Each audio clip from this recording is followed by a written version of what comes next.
5 months ago, we came to Chicago after the president tweeted about the, quote, carnage in this city. We held a town hall with the people who actually live here to talk about what's actually going on here in Chicago. And we knew going in, we would barely scratch the surface. So we returned to Chicago with MSNBC national reporter Trymaine Lee. We met families torn apart by the near constant gun violence in certain neighborhoods in the city, found entire communities living in trauma. And tonight, Trymaine Lee goes back to Chicago and found that in trying to understand why there are so many shootings in this city, you first have to understand how there are so many shootings.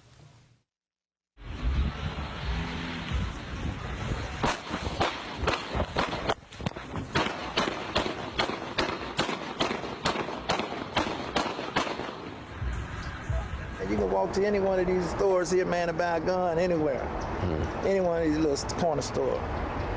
That's how easy you can get one. Yeah. So the guns are just everywhere. Everybody know where to get them. Everybody know where to get them at. Everybody know where to get them at. Police know where they at. No one knows for sure just how many guns are on the streets of Chicago. Police can only say how many they've taken off the streets. 8,000 of them in 2016. But shootings were still up that year, way up. More than 4,000 people shot, nearly 700 dead. Someone is shot in this city almost every other hour. Was there ever a moment where you fear for your own life? Shit, every day, today. Sitting right here right now.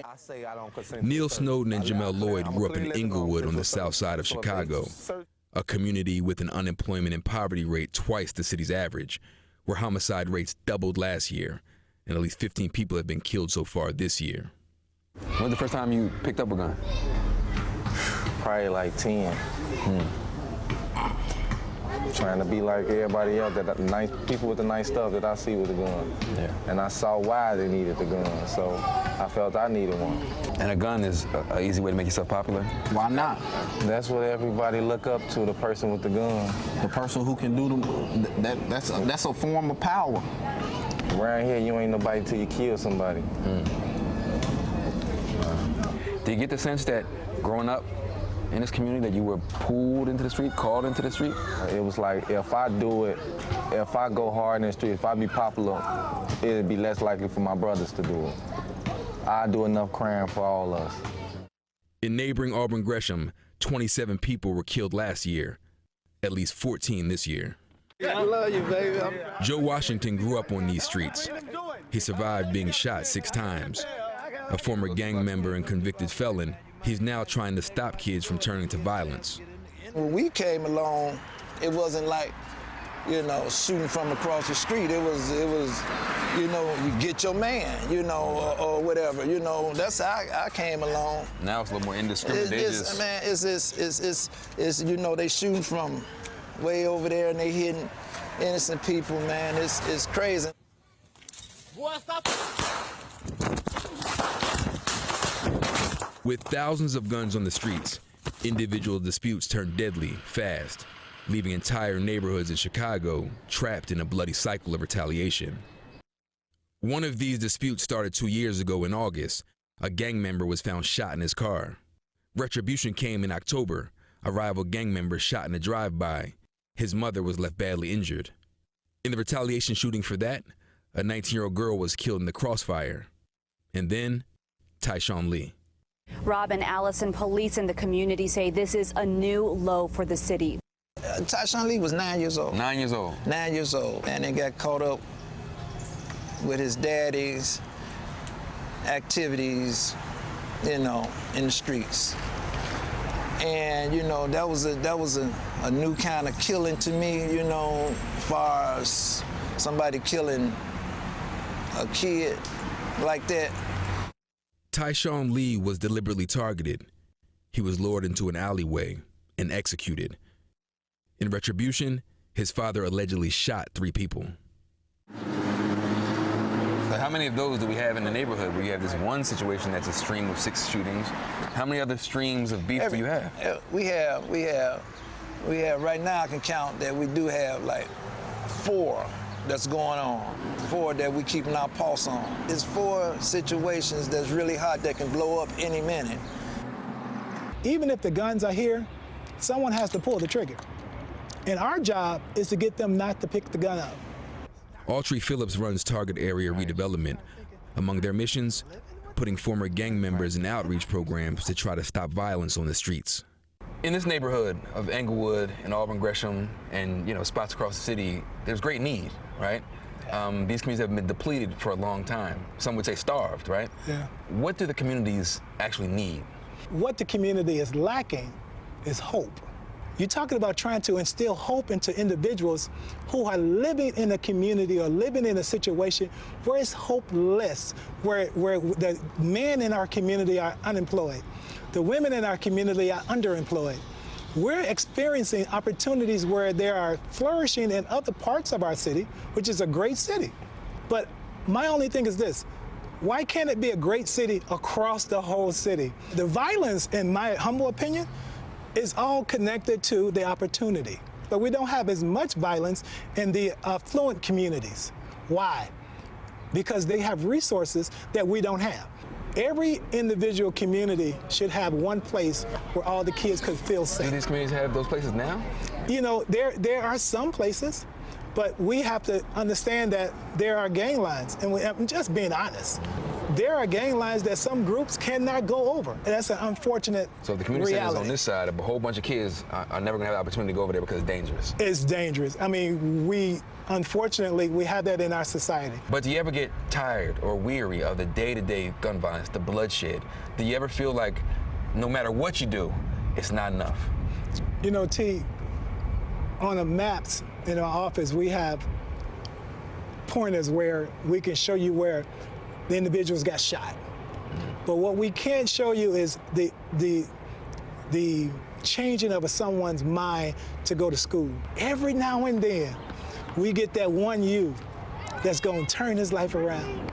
That's what keeps us going. What's at stake in communities like this if we don't get it in order? We pretty much know it's going to be an everlasting loop of chaos. I mean, it's up to us, a community, as a collective, to come together and show them and mold their minds to what's the next best thing. But I think if people had more stuff to lose, they wouldn't be quick to retaliate. Yeah.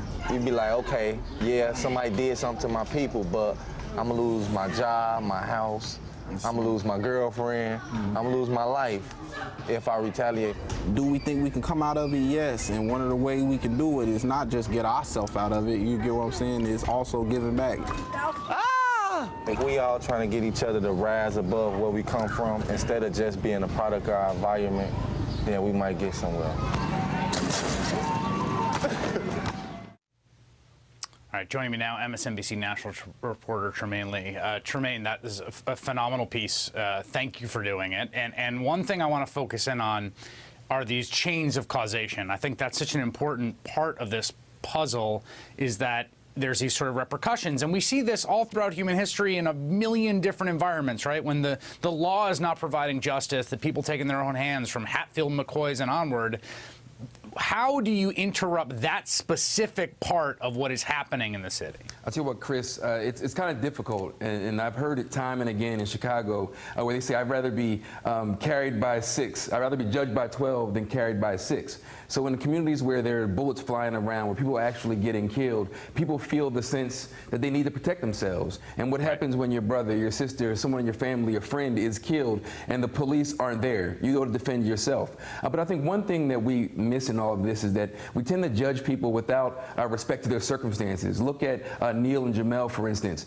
They're out there in the community every single day as outreach workers, trying to empower people in their community about their rights. They've changed from years past. They'd be the first to tell you that you might not recognize them from back then to today. But when we don't recognize that, how can we help them empower themselves to help their communities? And I think that's missed in all of this. So as you talk about that chain of causation, the flow of illegal guns, the lack of true criminal justice, police aren't getting held accountable for shooting and killing many of the people in the communities. People in the community aren't being held accountable, and the cycle continues on and on. That point you made about that accountability question. I mean, I still remember the moment when you and I were in that town hall, and someone asked what the clearance rate was for the CPD on homicides, and everyone in the audience yelled out what the clearance rate is. I think it's around 40 or 45%. It's quite low. It's below the national average. That was something that people are literally getting away with murder, and under the conditions in which people are literally getting away with murder, people feel no protection from the state for their friends and loved ones. There's the sense of that there's no protection, but there's also the sense of who cares, right? We've been wrestling for the last few years about this idea of the value of black life. Do black lives actually matter? And in many communities, the most gun-weary communities, it seems that they don't actually matter. You know, you say that the clearance rate of 40-some%. Well, last year was closer, from the police standpoint, 26 to 29%. So that means between 70 and 80% of the killers are walking free. That's troubling, not just because you have people who are active shooters and killers walking around free, but again, that sense that the police aren't there to save me, no one is there to save me. Do you see changes in the way things are happening at the ground level? We've seen this trend. It's really worrisome. It's in Chicago and the top 50 cities of increased homicides year over year. Is there some sense there's a turning point here? There isn't, and to many people you talk to, there's a sense of kind of resignation, this normalcy, that this is the way it is. And as we mentioned in our last piece about trauma and the impact of gun violence and repeated exposure to violence, it kind of replicates itself. So in the communities, people are there wanting change, wanting help. They know that there are illegal guns. They know that the police aren't stopping the shootings. They all know where to get the guns. There's this sense that no one cares. It's business as usual, even though in the community it's not as if everyone is a criminal. Right? Even though so many of us have criminalized these communities, they want help, they want a way out, they want peace, they want safety. All right, Trymaine Lee, thanks for joining us. Thank you. Hey there, I'm Chris Hayes from MSNBC. Thanks for watching MSNBC on YouTube. If you want to keep up to date with the videos we're putting out, you can click subscribe just below me, or click over on this list to see lots of other great videos.